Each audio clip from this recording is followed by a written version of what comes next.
Hello, good noon India daily देख रहे हैं आप। मैं हूं आपके साथ कंचन जसवानी। आपका स्वागत है हमारे खास शो स्वस्थ रहो मस्त रहो में।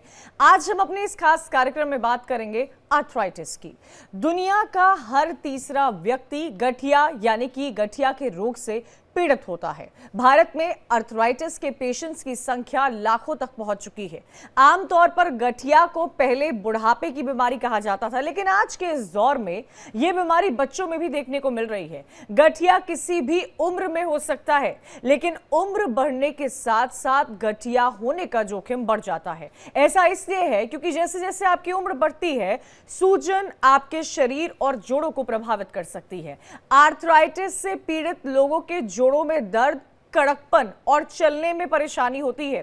यह बीमारी डायबिटीज, थायराइड, हाइपरटेंशन की तरह ही होती है। इस बीमारी को दवाई से कंट्रोल किया जा सकता है और इसका इलाज भी संभव है। और इसी मुद्दे पर स्वस्थ रहो मस्त रहो में एक्सपर्ट पैनल के साथ बातचीत करेंगे। हमारे साथ कई खास मेहमान जुड़ेंगे। आप भी हमारे एक्सपर्ट्स के साथ अपने सवाल पूछ सकते हैं। हमारा नंबर लगातार स्क्रीन पर फ्लैश कर रहा है। आर्थराइटिस से रिलेटेड अगर आपका कोई भी सवाल है, अगर आपको गठिया से रिलेटेड प्रॉब्लम है, तो आप हमें कॉल कर सकते हैं। कई एक्सपर्ट्स हमारे साथ जुड़ेंगे, आप उनसे अपना सवाल पूछ सकते हैं। अब मैं आपको यह बताऊंगी कि आखिर आर्थराइटिस के क्या कारण होते हैं, क्यों आर्थराइटिस किसी भी व्यक्ति को हो जाता है। पहले तो उम्र के साथ साथ तमाम तरह की डिजीजेस होती हैं, इस वजह से भी आर्थराइटिस हो सकता है। कहा यह भी जाता है कि आर्थराइटिस का पारिवारिक इतिहास होता है, यानी कि अगर आपके माता को आर्थराइटिस हो, अमूमन महिलाओं में देखने को मिलता है, तो आपको भी आर्थराइटिस होने की संभावना होती है। अगर आप ओबीस हैं, यानी कि आपको मोटापा है, तो आप ससेप्टेबल हो कि आपको आर्थराइटिस हो सकता है। आप स्मोकिंग करते हो तो आगे चल के आपको आर्थराइटिस हो सकता है। जोड़ों में गंभीर चोट लगी हो तो भी आपको आने वाले वक्त में आर्थराइटिस हो सकता है। गुर्दे से संबंधित बीमारी, या फिर आपका डाइट बैलेंस नहीं है, आपके डाइट में वो तमाम न्यूट्रिएंट्स नहीं है जिसका जिक्र हम लगातार करते हैं। या तो आपको आयरन की डेफिशिएंसी होती है, या विटामिन की डेफिशिएंसी होती है, डी, B12, के, ए, या फिर आपकी बॉडी में कैल्शियम की डेफिशिएंसी होती है, जिस वजह से ये कहा जाता है कि खान पान अगर आपका बैलेंस नहीं है, इसी वजह से आपको आर्थराइटिस हो सकता है। और इसी पर हमारे मेहमान हमारे साथ जुड़ गए हैं। डॉक्टर केशव गोयल है, ऑर्थोपेडिक्स है। डॉक्टर अखिलेश शर्मा भी हमारे साथ जुड़ेंगे। साथ ही डॉक्टर विजय कुमार, ऑर्थोपेडिक्स है, एम्स से जुड़े हुए हैं। आप सभी का स्वागत है। सबसे पहले डॉक्टर केशव गोयल, मैं आपके पास जाना चाहूंगी और मैं समझना चाहूंगी कि आखिर आर्थराइटिस क्यों होता है। सर, मैंने कई होम मेकर्स को देखा है जिन्होंने घर में बहुत काम किया है, घर की सफाई को लेकर बहुत कंसर्न रही हैं। क्या चलते फिरते रहना, क्योंकि मैंने कई एक्सपर्ट से सुना है कि आपको चलते फिरते रहना चाहिए, लेकिन वही चलने फिरने से क्या एक बढ़ती उम्र में वो आर्थराइटिस का कारण बन सकती है? क्यों किसी को आर्थराइटिस होता है? नमस्कार जी। थैंक यू मुझे शो पे इनवाइट करने के लिए। देखिए, जैसा कि आपका सवाल है कि क्या चलने फिरने से गठिया या फिर आर्थराइटिस हो सकता है, तो ये चीज नहीं है। देखिए, पोजीशन क्या है, आपका खान पान कैसा है, आपकी एक्सरसाइज, आपकी मसल स्ट्रेंथ, ये सब कैसी है, इस पे डिपेंड करता है। हम लोग अपने डे टू डे लाइफ में स्ट्रेसफुल वर्क एनवायरनमेंट में काम करते रहते हैं, और अपने ऊपर, अपने शरीर के ऊपर, अपने जोड़ों के ऊपर हमारा उतना ध्यान नहीं रहता, ना हमारा खान पान उतना अच्छा होता है, ना डेली एक्सरसाइजेस अच्छी होती हैं, और सनलाइट एक्सपोजर आजकल इतना कम हो गया है जिसकी वजह से विटामिन डी की डेफिशिएंसी हो गई है। तो ये सारे कारण हैं जिसकी वजह से हमारे जोड़ों पे प्रेशर ज्यादा आ रहा है, लोड ज्यादा आ रहा है, और रिकवरी नहीं हो पा रही है। तो ये मेन कारण होता है कि आजकल इतना ज्यादा देखने को मिल रहा है। प्लस खाने में भी जो चीजें मिल रही है, प्रोसेस्ड फूड हमें ज्यादा मिल रहा है। हम फ्रेश ताजा हरी सब्जियों की जगह बाहर pizza, burger, refined sugars, red meat, इन सब चीजों पे ज्यादा वर्क कर रहे हैं। तो these are the main causes which lead to, ये कहीं ना कहीं हमारे शरीर को नुकसान पहुंचा रहे हैं, और अंत में हमारे जोड़ों में दिक्कतें हो रही हैं।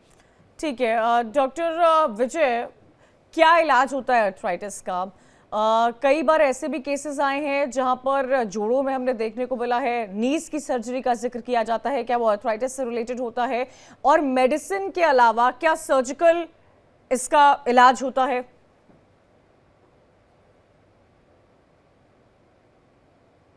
डॉक्टर विजय, अनम्यूट कर लेंगे सर आप प्लीज, आपकी आवाज नहीं आ पा रही है। हाँ, अब आवाज आ रही है। जी जी डॉक्टर। हाँ जी, नमस्कार। दो टाइप के आर्थराइटिस होते हैं। एक होता है मोटे मोटे तौर से, एक होता है गठिया बार जिसको बोलते हैं रोमेटॉइड आर्थराइटिस। दूसरा होता है जो एज के साथ होता है जिसको बोलते हैं ऑस्टियो आर्थराइटिस। तो जो रोमेटॉइड आर्थराइटिस होता है वो नॉर्मली फीमेल्स में देखा जाता है, थर्ड और फोर्थ डिकेड में होता है। और उसमें बहुत सारी दवाइयाँ होती हैं, दवाइयों से भी ठीक हो जाता है, और सही समय पे अगर दवाई दी जाए, बहुत सारे डिजीज मॉडिफाइंग एजेंट्स होते हैं। तो उस पे मतलब वो एक बहुत ही मतलब एक टाइप से एकदम ठीक कर देता है आदमी पेशेंट को। दूसरा होता है जिसको बोलते हैं ऑस्टियोआर्थराइटिस, वो एज के साथ होता है। वो आप नॉर्मली लेट फिफ्टीज में या अर्ली फिफ्टीज में भी शुरू हो जाता है, और धीरे धीरे वो जैसे जैसे उम्र बढ़ती है तो उसमें भी आर्थराइटिस का जो दर्द होता है वो बढ़ता है, जोड़ घिसने लगते हैं। तो उसके अंदर बेसिकली आपको कुछ एक ड्रग्स देते हैं, उससे भी फायदा होता है, बट मेन एक्सरसाइज करना होता है, कुछ प्रिकॉशन रखनी होती है इनिशियली, और बाद में उसमें सर्जरी होती है जिसको बोलते हैं नी रिप्लेसमेंट। एक बार जोड़ पूरी तरह से जब जिसको कहते हैं पूरी तरह आर्थरेटिक हो जाता है और उसमें जगह एकदम नहीं बचती है, दर्द बहुत होता है, तो और वो बहुत ही ठीक है, सक्सेसफुल सर्जरी है। हमारे साथ नी। कई कॉलर्स भी जुड़ रहे हैं। इम्तियाज बिहार से हैं, आशा रानी गोरखपुर से हैं। इम्तियाज जी, आप अपना सवाल रख सकते हैं। है कि मेरी उम्र 30 साल है। हमको वही प्रॉब्लम, गठिया की प्रॉब्लम है। क्या एज है आपकी सर? 30 साल। अच्छा डॉक्टर, आपने सुना होगा केशव जी 30 इयर्स है, इनको गठिया की प्रॉब्लम है, क्या इलाज हो सकता है?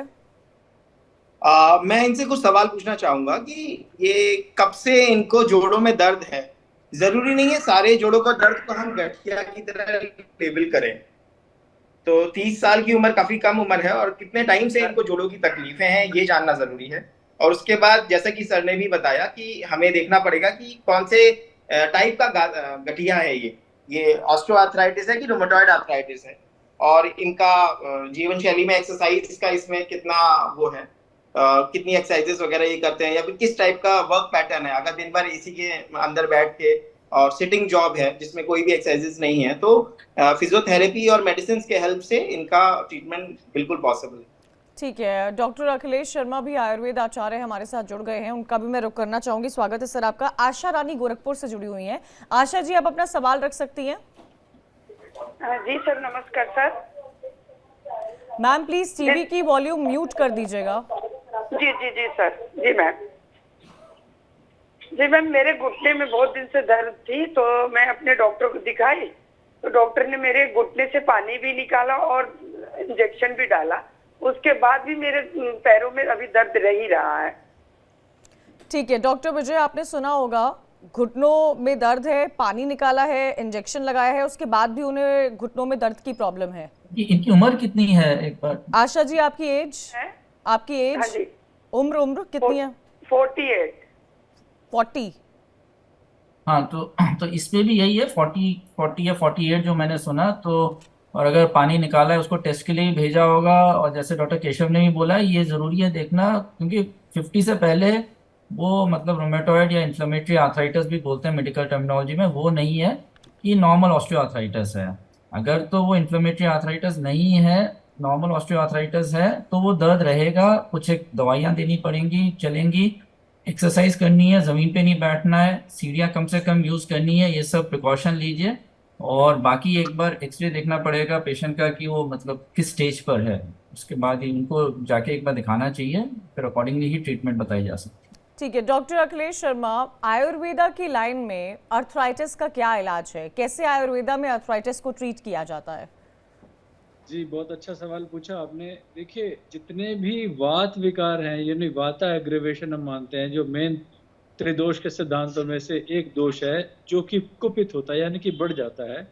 जब व्यक्ति बहुत ज़्यादा कफ वाले पदार्थों का सेवन करता है या वायु को बढ़ाने वाले पदार्थों का सेवन करता है, तो दो तरह का आर्थराइटिस होता है, आमवात एंड संधिवात। आमवात, जैसा कि डॉक्टर साहब ने कहा, रूमेटॉइड आर्थराइटिस को हम आमवात भी कहते हैं। और उस आम दोष के पाचन के लिए हम मसाज इंडिकेट नहीं करते, लेकिन संधिवात में हम मसाज स्ट्रांगली इंडिकेट करते हैं, जिसमें बहुत बड़ी रेंज ऑफ ऑयल्स है, जिससे हम lubrication, increasing of the blood flow and oxygen supply joints में बढ़ाते हैं, जिससे का एंटी इन्फ्लेमेटरी एक्शन होता है और बहुत सेफ होता है। Non steroidal anti inflammatory drugs की तरह गैस्ट्राइटिस नहीं करता, गुग्गुल इस एक बहुत कॉमन प्रिपरेशन है, बोटानिकल नेम है इस प्लांट का कॉमीफोरा मुकुल। उसका निर्यास यानी कि गोंद यानी कि प्लांट एक्सट्रैक्ट का उपयोग आयुर्वेद में होता है।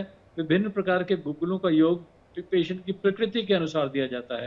जैसे त्रिफला गुग्गुलु है, योगराज गुग्गुलु, महायोगराज गुग्गुलु, नवक गुग्गुलु, सप्तविंशति गुग्गुलु, सिंहनाथ गुग्गुलु, 26 प्रकार की गुग्गुलु की वैरायटी की मेडिसिन रोगी की प्रकृति और नाड़ी देख करके उसके दोषों का निर्हरण करके उसके हिसाब से अब लाइन ऑफ ट्रीटमेंट देते हैं। इसके अलावा खान पान का बहुत बड़ा महत्व है, जैसे बासी भोजन नहीं करना, वायु प्रधान चीजें नहीं खानी, एनीथिंग विच एग्रीवेट्स योर वाता, जैसे उड़द की दाल है, राजमा है, भिंडी है, अरबी है, गोभी है, ये सारी क्या करती हैं, पेट में जो गैस बढ़ाती है ना, उसको हमने वायु शब्द कहा है। और इसलिए गठिया वाय या वाय बाती, ये सारे शब्द आयुर्वेद में से ही आए हैं। वायु शब्द का अपभ्रंश रूप में हम बोलते हैं आज कॉमन लैंग्वेज में भी, रीजनल भाषा में, तो कहते हैं जी गठिया वाय में मतलब वायु बढ़ गई है। तो इसका मतलब वात शामक जो भी चिकित्सा करेंगे यानी एंटी फ्लैचुलेंस है और डाइजेस्टिव इनएक्शन यानी कि आम का दोष भी का पाचन भी करे, ताकि टॉक्सिक मटेरियल को कहते हैं आम दोष का पाचन करने के लिए बहुत सारी चीजें हम देते हैं, जैसे अजमोद आदि चूर्ण, अजवाइन का प्रयोग है, लहसुन का प्रयोग है, हल्दी का प्रयोग है, अदरक का प्रयोग है। ये सारे मसाले या भोजन, बट ये डॉक्टर अखिलेश, ये सारी चीजें तो हम कोई चाहे न चाहे उनके खाने में इस्तेमाल होता ही है। अगर कोई सोच बोझ के करे कि हम अच्छी डाइट ले रहे हैं, अगर ये ना भी सोचे तो भी उनके खाने में लहसुन, अदरक, हल्दी का इस्तेमाल होता है, अजवाइन के पराठे लोग खाते हैं, तो अच्छा खाने के बावजूद भी ऐसा क्यों हो रहा है सर? जी, वो ऐसा, एक तो जैसा डॉक्टर साहब ने भी बताया ना, मिलावटी भोजन और हमारा लाइफस्टाइल, सेडेंटरी हैबिट्स हैं। आजकल हम पार्कों में घूमने नहीं जाते, योग अभ्यास से बचते हैं, सड़कों पे जगह नहीं है, ट्रैफिक इतना है, सो मेनी फैक्टर्स। फिर खाने में जैसे आपने कहा, अब मैं कहूँगा जैसे हल्दी अगर एंटी आर्थराइटिक तो है, लेकिन उसकी डोजेज शायद आपको ज़्यादा चाहिए, तो मैं बोलूँगा अच्छा अगर आप मेरे पास कंसल्ट करने आएंगे तो योगराज गुग्गुल आपको दवा दूंगा, लेकिन साथ में बोलूँगा 1 गिलास दूध में आधा चम्मच हल्दी का पाउडर मिला के उसको उबालना है, पकाना है और उसको पीना है रोज। अच्छा डॉक्टर अखिलेश, मैं एक सवाल, हल्दी कच्ची हल्दी या पाउडर वाली जो हल्दी अवेलेबल होती है? कच्ची हल्दी भी ले सकते हैं, ठीक है, और पाउडर्ड हल्दी भी ले सकते हैं। ठीक है, हमारे साथ एक और कॉलर जुड़ गई है दिल्ली से, रानी जी। रानी जी, अपना सवाल रख सकती हैं आप? मेरी आवाज? हाँ जी, हेलो जी रानी जी, टीवी की वॉल्यूम म्यूट कर लीजिएगा मैम, प्लीज अपना सवाल रखिए। हेलो जी। हेलो जी। हाँ जी, हेलो रानी जी, अपना सवाल रखिए। मेरे घुटनों में बहुत दर्द रहता है, मेरा वजन भी 100 किलो है। अच्छा, आपकी एज क्या है ma'am? 57। Doctor Keshav, 100 kgs, 57 years old, घुटनों में दर्द। देखिए, इनकी एज और इनके लक्षण देखते हुए लग रहा है इन्हें एज रिलेटेड जो आर्थराइटिस है, ऑस्टियोआर्थराइटिस, वो है। और इसका कंफर्मेशन तो हम एक्सरे देख के ही ज्यादा अच्छे तरीके से कर सकते हैं। और इलाज के रूप में देखिए, स्टार्टिंग में तो ये करना है कि इनको फिजियोथेरेपी का सहारा लेना है, ठंडे बर्फ की सिकाई घुटनों पे करनी है, चलते समय नी कैप का यूज करना है, जमीन पे ना बैठें, सीढ़ियों अवॉइड करें, चढ़ना और उतरना दोनों। और अभी स्टार्टिंग में ये देखना होगा कि इन्होंने अभी क्या मेडिसिन ली हैं और उससे इनको कितना रिलीफ है।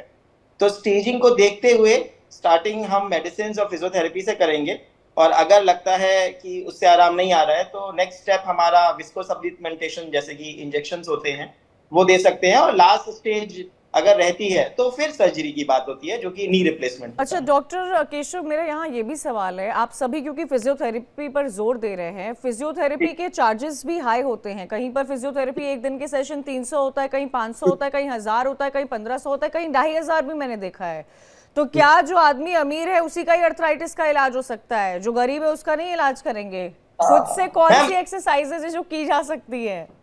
वही मैं आपको कहने वाला था। फिजियोथेरेपी का ये मतलब नहीं है कि आपको उनके पास जाके ही ट्रीटमेंट लेना है। फिजियोथेरेपी से मतलब है कि नीज की, जो कि नीज के चारों तरफ जो मसल्स हैं, क्वाड्रिसेप्स और हैमस्ट्रिंग, उनकी स्ट्रेंथनिंग करनी है। वो वीक हो जाती है, तो वो आप सीख सकते हैं, एक सही तरीका जो है सीख लीजिए और उसके बाद घर में ही सुबह शाम कीजिए। इसके लिए कहीं आपको पैसा खर्च करने की जरूरत नहीं है और आजकल तो सब कुछ यूट्यूब पे भी अवेलेबल है।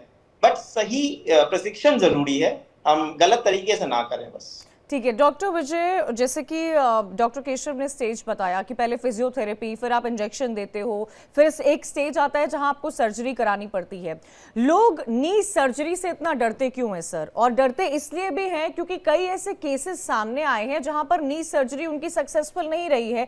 हालांकि कुछ ऐसे केसेस रहे हैं जहां पर बहुत शानदार रही है, लेकिन उन केसेस का क्या सर जिनकी सर्जरी सक्सेसफुल नहीं हो पाई है, किसी कारणवश उनको बेड रिडन होना पड़ा है, क्या सर्जरी के बाद भी व्यक्ति व्हील चेयर पर होता है, या डॉक्टर्स हमें ये अफर्मेशन देते हैं कि अगर हम किसी की सर्जरी, नी रिप्लेसमेंट की सर्जरी हो रही है तो उसके बाद उनको कुछ समय के लिए व्हील चेयर पर होना होगा, उसके बाद वो चलने लगेंगे? क्या वो दौड़ सकते हैं? क्या इतनी मेडिकल एडवांसमेंट हो चुकी है?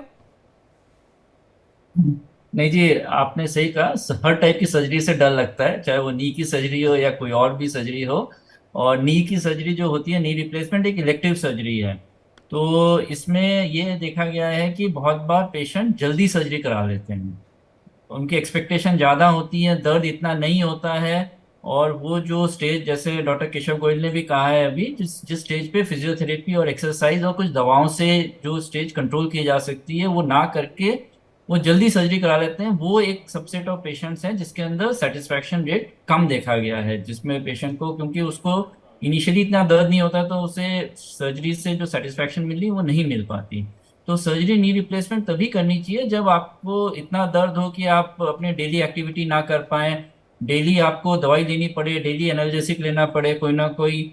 आप अगर कहीं सोशल एक्टिविटी में जाना चाहते हैं, शादी में जाना चाहते हैं या कहीं मार्केट वार्केट जाना चाहते हैं, आप सिर्फ नी पेन के कारण ना जा पाए, तब एक स्टेज आ जाती है। और एक्सरे में आर्थराइटिस हो, मतलब एक्सरे में पूरा जोड़ घिसा हुआ हो, तब आप नी रिप्लेसमेंट करें तो बहुत ही सक्सेसफुल की जाती है। नी रिप्लेसमेंट एक लाइफ क्वालिटी को इम्प्रूव करने का मतलब बहुत ही अच्छा ऑपरेशन है। इसके अंदर आप पेशेंट की लाइफ पूरी तरह से चेंज हो जाती है पोस्ट नी रिप्लेसमेंट, जो सक्सेसफुल नी रिप्लेसमेंट है। ओके। जहां तक आपने कहा कि रेस्ट का, तो नी रिप्लेसमेंट के बाद में चाहे वो एक घुटने का किया जाए या दोनों घुटने का किया जाए, उसके बाद में रेस्ट ऐसा कुछ नहीं होता है।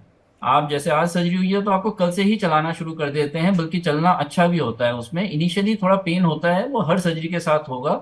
और आप इनिशियली अप्रॉक्सीमेटली 3 से 4 हफ्ते आपको वॉकर से चलना पड़ता है या कोई भी असिस्टिव डिवाइस से, और उसके बाद में आप 1-2 हफ्ता स्टिक में आके आप 6 वीक्स के बाद एकदम इंडिपेंडेंटली चल पाते हैं। और जो आपको नी में पेन था आर्थराइटिस के कारण, वो खत्म हो जाता है और वो रिकवरी आपकी 3 महीने 6 महीने तक चलती है। ऐसा नहीं है कि 6 हफ्ते में रिकवरी खत्म हो जाती है, धीरे धीरे 80% रिकवरी हो जाती है 6 हफ्ते तक, बाकी 10-20% रिकवरी चलती रहती है। पर पेशेंट इंडिपेंडेंटली चल पाते हैं, सब काम कर पाते हैं। ऑफकोर्स ठीक है, ठीक है। मुझे लगता है बहुत लोगों का ये जो मन में संशय बना होगा वो आपने दूर किया होगा। संतोष जी बिहार से जुड़े हैं, मंजूलता जैन है राजस्थान से हैं। संतोष जी अपना सवाल रख सकते हैं। प्लीज सर टीवी की वॉल्यूम म्यूट कर लीजिएगा।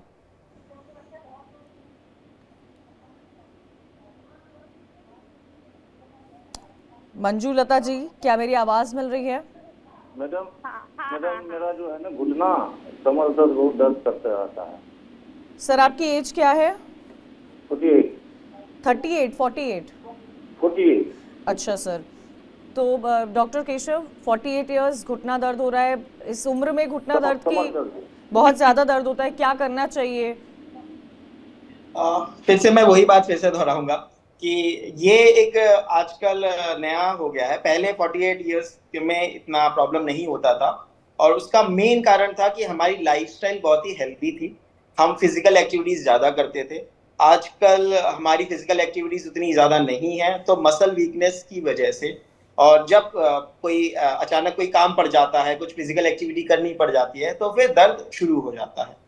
तो एक्सरसाइजेस एक चीज है। दूसरा, खाना पीना का हमारा प्रोसेस्ड फूड्स के ऊपर मतलब ज्यादा वो ना हो, और हरी सब्जियां हैं, दूध है, वेजिटेबल, कर्ड, पनीर, इस टाइप की चीजों पे ज्यादा खाना पीना रहे। ठीक है। हाँ, मंजू जी भी जुड़ी हुई हैं। मंजू जी आप अपना सवाल रख सकती हैं। हाँ, तो मैं बोलूं? जी जी जी, मंजू जी बोलिए। हाँ, तो एज 68 इयर्स है। ठीक है। हाँ, एज 68 ईयर्स है और नी और शोल्डर्स में पेन है। तो कुछ 1 महीने से होम्योपैथी मेडिसिन चल रही है, बट स्विच करके थोड़े टाइम से आयुर्वेदिक मेडिसिन और होम्योपैथी मेडिसिन कंटिन्यू करी है। तो अगर कुछ प्रोग्रेस नहीं हो रहा है तो कौन सी मेडिसिन कंटिन्यू करनी चाहिए? ठीक है डॉक्टर अखिलेश जी, ये सवाल मैं आपसे लेना चाहूंगी। 68 इयर्स इनकी एज है, नी शोल्डर में पेन है, होम्योपैथी इन्होंने 1 महीने से ली है, अब आयुर्वेदी पे भी आ गई हैं।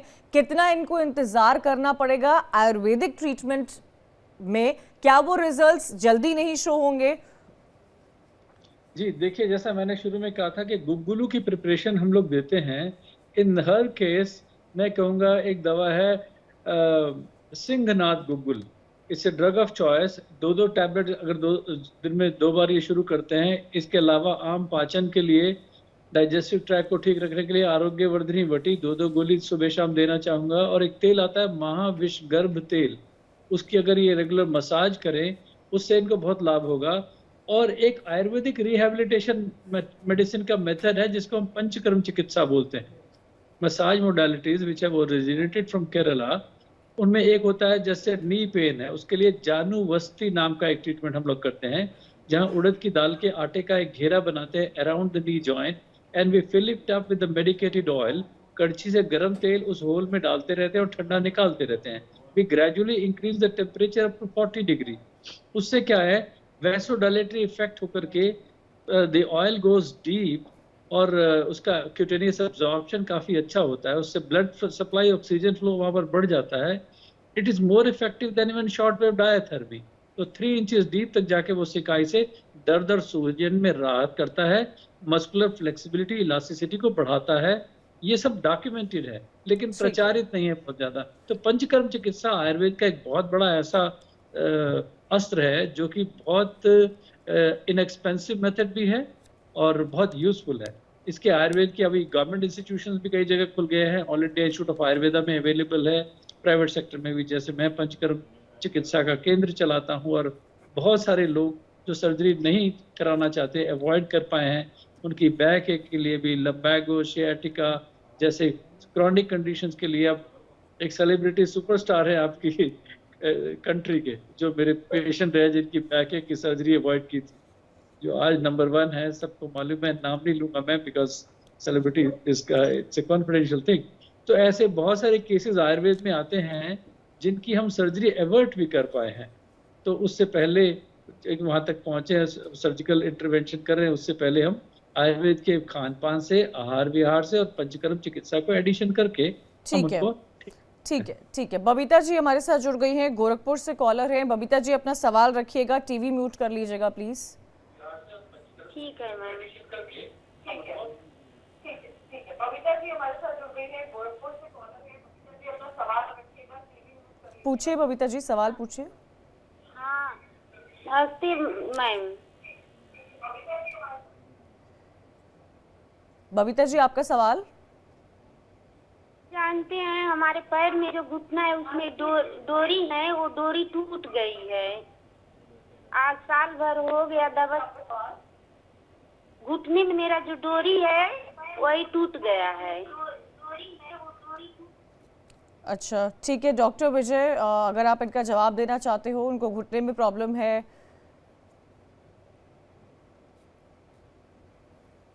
डॉक्टर विजय मेरी आवाज मिल रही है आपको? डॉक्टर केशव आपने सुना होगा बबीता जी का सवाल। मैम उनका सवाल क्लियर नहीं आया, क्या आप एक बार बता सकती हैं? कह रही है घुटने में इनको पेन है, काफी लंबे टाइम से पेन है मेरे ख्याल से। हाँ डोरी है कुछ टूट गई है मेरे ख्याल से, ऐसा ही कुछ उन्होंने बोला। एज क्या है इनकी मैम? बबीता जी आपकी उम्र क्या है? 40। 40 साल की उम्र है। इनको शुगर, बीपी, थायराइड कोई और बीमारी है क्या? बबीता जी आपको शुगर, बीपी या थायराइड है? मेरी आवाज नहीं मिल पा रही है उन तक शायद। हाँ।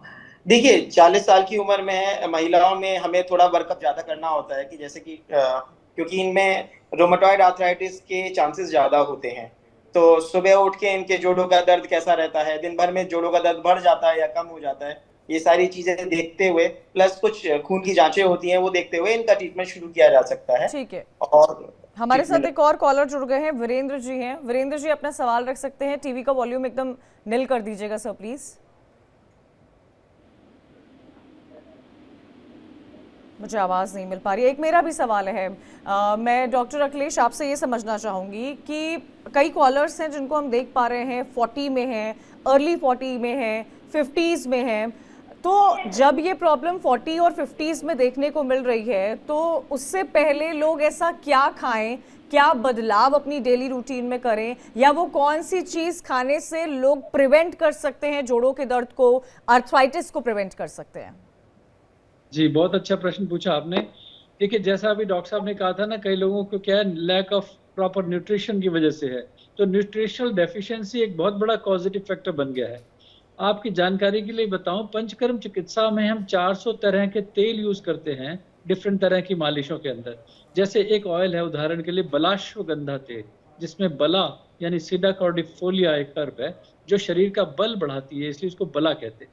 और अश्वगंधा इज अनदर हर्ब जो टिश्यू रीबिल्डर भी है, स्ट्रेस बस्टर है, मसल रिलैक्सेंट है, इसकी प्रॉपर्टीज है, ये हजारों साल से डॉक्यूमेंटेड है। तो बलाश्वगंधा में ये 2 कॉमन हर्ब्स हैं जो तिल के तेल में पकाई जाती है। बलाश्वगंधा के तेल की अगर हम रेगुलर मसाज करते हैं मस्कुलेचर पर, तो वो मसल्स की क्यूटेनियस एब्जॉर्प्शन से भी उस मस्कुलर स्ट्रेंथ बढ़ाता है, वहाँ की फ्लेक्सिबिलिटी और इलास्टिसिटी यानी को कि बढ़ाता है। इनिशियली ये सारी चीजें स्टार्ट कर देनी चाहिए ताकि आप तमाम डिजीजेस को प्रिवेंट कर सके। डॉक्टर केशव, डॉक्टर विजय, डॉक्टर अखिलेश, आप तीनों का बहुत बहुत शुक्रिया कई इंपॉर्टेंट इंसाइट्स हमें देने के लिए कि अर्थराइटिस का इलाज क्या होता है, सर्जरी को लेकर जो लोगों के मन में डर होता है उसको कैसे हटाना चाहिए, इंजेक्शन से और खास तौर पर बैलेंस डाइट से आप कैसे तमाम डिजीजेस को दूर कर सकते हैं, ये सबसे ज्यादा जरूरी होता है। इसी के साथ आज मेरे साथ स्वस्थ रहो मस्त रहो में इतना ही। कल फिर होगी आपसे मुलाकात आपकी सेहत से जुड़ी किसी इंपॉर्टेंट मुद्दे के साथ। आप देखते रहिए इंडिया डेली।